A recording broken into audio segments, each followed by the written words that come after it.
परीक्षा के समय जीएफ से मिलने जाना, ये भी बड़ी बात है।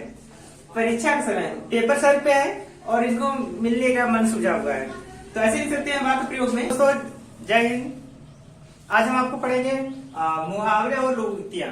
तो मुहावरे और लोकोक्तियां क्या होती है वो आज हम जानेंगे। ये आपको काफी इंपॉर्टेंट है, एग्जाम में आपके 2 नंबर ये भी आता है। तो यहाँ से क्वेश्चन जरूर उठाता है। देखिए जैसे मान लीजिए पहला क्वेश्चन मैंने लिया, अंग अंग पर अंग अंग फूले न समाना। जो होता है अंग अंग क्या होता है, फूले न समाना। इसका मतलब ये होता है जिसका अर्थ होगा बहुत आनंदित होना। ठीक है, तो इसका मतलब ये वैसे यहाँ पे जैसे कोई भी व्यक्ति होता है, कुछ ऐसा चीज पा जाता है कि उसको पता नहीं चलता कि मैंने इसे पा लिया, मैंने इसको ले लिया, तो क्या करता है बहुत आनंदित होता है। जैसे किसी का जॉब लग गया, लेकिन बहुत क्या होता है, बहुत खुश हो जाता है, बहुत आनंदित हो जाता है। इसका बात हो गया, जैसे कोई भी क्रिकेटर होगा वो क्या करेगा, मैच को जीत जाएगा। तो जब मैच जीत जाने के बाद क्या होगा, बहुत वो आनंदित होगा, बहुत क्या करेगा, बहुत खुश होगा। जैसे देखिए यहाँ बोला है मैच जीत जाने पर कप्तान के अंग अंग क्या होते हैं, फूले नहीं समाते हैं। ठीक है, ये बात समझ में आ गया था। तो इसका मतलब ये हुआ जैसे अंग अंग फूले न समाना, बहुत आनंदित होना, बहुत खुश हो जाना, बहुत क्या करना, प्रफुल्लित होना। इसका वाक्य प्रयोग क्या होगा कि कैप्टन जो है मैच जीत जाने के बाद बहुत क्या हुआ, आनंदित हुआ, बहुत खुश हो गया। सेकेंड आपका है अक्ल पर पत्थर पड़ना। ये आपका सेकेंड है और ये काफी इंपॉर्टेंट भी है। तो अक्ल पर पत्थर पड़ना, इसका मतलब ये हुआ समझ न रहना। इसका मतलब ये होता है जैसे कोई व्यक्ति होता है कुछ ऐसी परिस्थितियां आ जाती है जिससे क्या करता है वो समझ नहीं पाता है क्या करे क्या नहीं करे, तो उसी को बोलते हैं अगले पर पत्थर पड़ना या फिर समझ न रखना। किसी बात को न समझना न करना, उससे बस क्या करना, बहुत तेज बोल देना, ये बोलते हैं लोग अगले पर पत्थर पड़ना। जैसे कोई लड़का होता है, छोटा बच्चा होता है, अगर वो बीच में कुछ बोल देता है तो लोग बोलते हैं बैठ, कुछ सवाल और इनको नहीं है, तो ऐसा बोल देते हैं। तो वैसे बोलते हैं या फिर ऐसी कुछ परिस्थितियां आ गया, कोई ऐसी स्थिति आ गया जो घट गया और व्यक्ति को समझ में नहीं आ रहा मैं क्या करूं, तो उसको बोलते हैं अगले पर पत्थर पड़ना। जैसे यहाँ पे परीक्षा के समय जीएफ से मिलने जाना, ये भी बड़ी बात है। परीक्षा के समय पेपर सर पे है और इनको मिलने का मन सूझा हुआ है, तो ऐसे लिख सकते हैं वाक्य प्रयोग में। परीक्षा के समय जो मोहन हो गया अपनी गर्लफ्रेंड के साथ मूवी देखने चला गया, तो ये क्या है, अपने पर पत्थर भी पड़ना होगा ना। परीक्षा सर पे है, बेचारा मूवी देख रहा है, तो ऐसे भी हो सकता है। या फिर ऐसे भी हो सकता है कि परीक्षा के समय, ठीक है, परीक्षा के समय क्या करना, परीक्षा के समय मूवी देखने चले जाना, परीक्षा के समय कुछ और करना, मतलब परीक्षा को छोड़कर कुछ और करना, ये सब क्या है, ये सब अपने पर पत्थर पड़ना है। तो है फिर आपका थर्ड है अंधे के हाथ बटे लगना, ये भी काफी इंपॉर्टेंट है। तो अंधे के हाथ बटे लगना, इसका जो अर्थ होगा वो होगा बिना प्रयास के बड़ी चीज मिलना। ये बहुत बड़ी चीज है कि अंधे के हाथ बटे लग जाना, तो बिना प्रयास क्या करना, बड़ी चीज मिल जाना। इसका मतलब ये हुआ कि कोई भी व्यक्ति जो होगा बिना कम परिश्रम करेगा, मेहनत कम किया और उसको क्या करना, उसको बहुत बड़ी चीज मिल जाना, बहुत बड़ी उपलब्धि मिल जाना, उससे हम क्या बोलेंगे, बिना प्रयास किए उसको बड़ी चीज मिल गई। जैसे एग्जाम्पल है नौकरी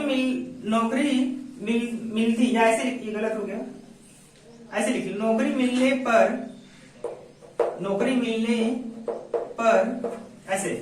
मिलने पर राम के घर रिश्ते आने लगे। इसका मतलब क्या, बटे लगना मतलब बिना प्रयास किए उसको बड़ी मेहनत मिल जाए। इससे होता है ना, किसी को जॉब लग गया, गवर्नमेंट जॉब लग गया और उसके घर क्या है, अभी किसी घर आईएएस बन जाए कोई, एकदम पूरा लाइन लग जाएगा रिश्ता का। तो ऐसे बोलते हैं ना कि जिसे बोलते हैं कि नौकरी, जिसे कोई भी काम कर लेते हैं, मतलब परिश्रम कर लिए, तो परिश्रम करना अलग बात है, यहाँ पे कुछ और बात है। यहाँ पे देखिए वो प्रयास किया, नौकरी किया, वो बात ठीक है। जैसे यहाँ पे बहुत सारे एग्जाम्पल हो सकते हैं कि किसी को बहुत किस्मत अच्छी होती है, जिसे बोलते नहीं है, बहुत लोग खराब होते हैं, कम परिश्रम करते हैं, कुछ उनको अच्छा जॉब मिल जाता है, या जो जितना उम्मीद नहीं रखते उनको उतना नंबर मिल जाता है। ये सब क्या है, ये सब क्या मिला, बिना अंधे के हाथ बटे लग जाना। कम मेहनत करें और बिना मेहनत की हमको अच्छी चीज मिल जाना, तो बिना मेहनत की हमको अच्छी सफलता मिल जाना, अच्छा चीज मिल जाना, वो सब क्या कहलाएगा, वो सब इसी में आ जाएगा अंधे के हाथ में बटे लगना। ठीक है, जैसे ऐसे भी कर सकते हैं, राम ने कम मेहनत की पेपर में लेकिन उसका अच्छा नंबर आ गया, तो यही कहलाएगा कि अंधे के हाथ में बटे लग जाना। नेक्स्ट क्वेश्चन देखिए, जैसे आपको हो जाएगा अपने मुंह मियाँ मिट्ठू होना, ये सब भी अच्छा चीज है, इसको भी लिख देते हैं हम लोग जानेंगे। तो आंख मारना, इसका जो अर्थ होगा इशारा करना। जब कोई लड़का या जब कोई लड़की किसी लड़के को आंख मारती है तो आंख मारना है उसका मतलब क्या होगा, इशारा करना। तो आज हम लोग जान जाएंगे, आज हमको पता चल गया होगा कि आंख मारना क्या होता है, मतलब इशारा करना। तो आंख मारना मतलब क्या होना, इशारा करना। ठीक है, तो सबकी सारे अलग अलग बात होती है। तो इसका प्रयोग क्या होगा, प्रयोग का मतलब ये हुआ कि जैसे मान लीजिए राम ने ठीक है किसी लड़की को देखकर, राम ने क्या किया, किसी लड़की को देखकर क्या मारा, आंख मार दिया। तो मतलब इसका मतलब क्या हुआ, राम ने किसी लड़की को देखकर आंख मारा या इशारा किया, वहां पर प्रयोग हो जाएगा। फिर अगला है आंखें नीची होना। नीची मतलब होता है कि आंखें नीची होना, इसका जो अर्थ होगा उसका अर्थ होगा लज्जित होना। तो ठीक है, तो जैसे एग्जाम्पल क्या होगा वाक्य प्रयोग में, वाक्य प्रयोग में आपका हो जाएगा राम ने, ठीक है, जैसे आपने कोई व्यक्ति मान लीजिए, जैसे मान लीजिए सामने चोरी किया और सामने चोरी किया और गांव वाले ने जान गए बेचारा चोर है। तो जब वो क्या करेगा, जब वो गांव में जाएगा तो अपना मुंडी क्या कर लेगा, नीचे कर लेगा। लेकिन कुछ बहादुर ऐसे भी हैं जो चोरी करने के बाद भी उनका मुंडी कहाँ रहता है, ऊपर रहता है, कोई शर्म नहीं रहती बेचारों को। तो ऐसा नहीं करना आपको। तो लज्जित होने का मतलब ये होगा कि जब कोई भी व्यक्ति कोई गलत काम कर लेता है तो उसका मुंडी क्या होती है, नीचे झुक जाती है, शर्मिंदा हो जाता है, लज्जित हो जाता है। ठीक है, फिर आपका है आंखों का काजल होना। तो आंखों का काजल होना, वो वाला काजल नहीं, नाम वाला किसी का। आंखों का काजल होना मतलब प्रिय होना। आंखों का काजल होना मतलब क्या होता है, प्रिय होना, वो वाला काजल नहीं, ठीक है, नाम वाला नहीं। आंखों का काजल होना मतलब क्या होना, बहुत प्रिय होना। इसका वाक्य प्रयोग क्या हो जाएगा, इसका वाक्य प्रयोग हो जाएगा जैसे मान लीजिए ऐसे कर लीजिए, आंखों का प्रिय होना। तो जिससे मान लीजिए प्रत्येक माता पिता अपने बच्चों को क्या होते हैं, जो प्रत्येक माता पिता जो होते हैं वो अपने बच्चों को क्या करते हैं, बहुत पसंद करते हैं, बहुत प्रिय होते हैं। तो ऐसे भी कर सकते हैं कि प्रत्येक बच्चे अपने माता पिता क्या होते हैं, आंखों के काजल होते हैं, बहुत प्रिय होते हैं। ठीक है, फिर अगला है आंखों से गिरना। आंखों से गिरना, इसका मतलब ये नहीं हो कि आंखों से गिर गए। भैया आंखों से कैसे गिर जाओगे, ये हमारा आंख है, इससे कैसे गिर जाओगे, इसके अंदर थोड़ी रहोगे तुम लोग। आंखों से गिर जाना तो मुहावरे बहुत खतरनाक है। ठीक है, तो बस इसको समझना है मीनिंग क्या होता है। कहावतें बहुत अजीब अजीब हैं, पहले की कहावतें हैं और काफी भयानक कहावतें हैं। तो आंखों से गिरना, अगर हम किसी से बोलते भैया वो आंखों से गिर गया तो बहुत लोग तो सच पहुंच जाएंगे, अरे आंखों से गिर गया, इसका मतलब क्या हो गया, इससे कोई समझ ही नहीं पाएगा। जब बोलोगे आदर घट जाना है, ये बोलना चाह रहे थे, इतना खराब चीज। तो आंखों से गिरना, एक बार लोग सोच ही पड़ जाएंगे, आंखों से गिर गया, कैसे गिर गया, अलमारी से गिर गया, छत पे से गिर गया, टेबल से गिर गया, अब आंखों से लोग भी गिर जा रहे हैं। इसका मतलब होगा आदर घट जाना। आदर क्या होना, सम्मान घट जाना। ठीक है, ये सब क्या होना, घट जाना, कम हो जाना।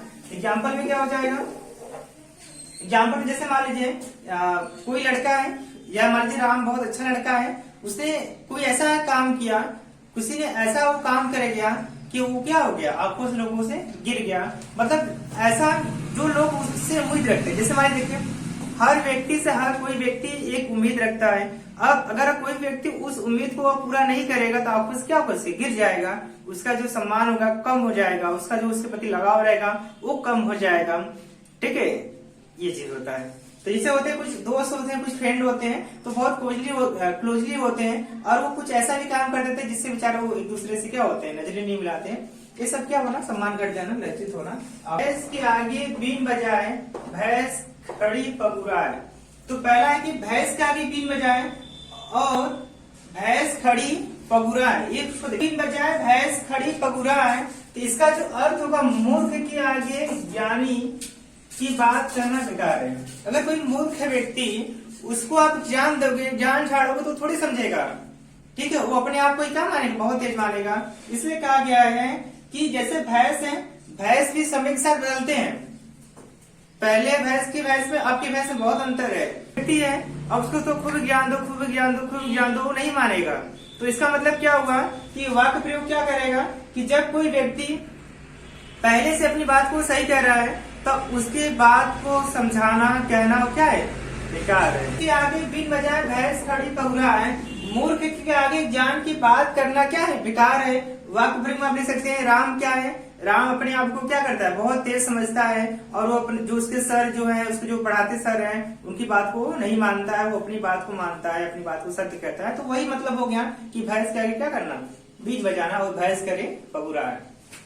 दूसरा क्वेश्चन है, अंधा क्या चाहे दो आंखें। तो अंधा क्या चाहे दो आंखें, इसका जो अर्थ होगा, आवश्यक वस्तु की चाह सबको होती है। तो इसका अर्थ क्या होगा, वाक्य प्रयोग क्या होगा।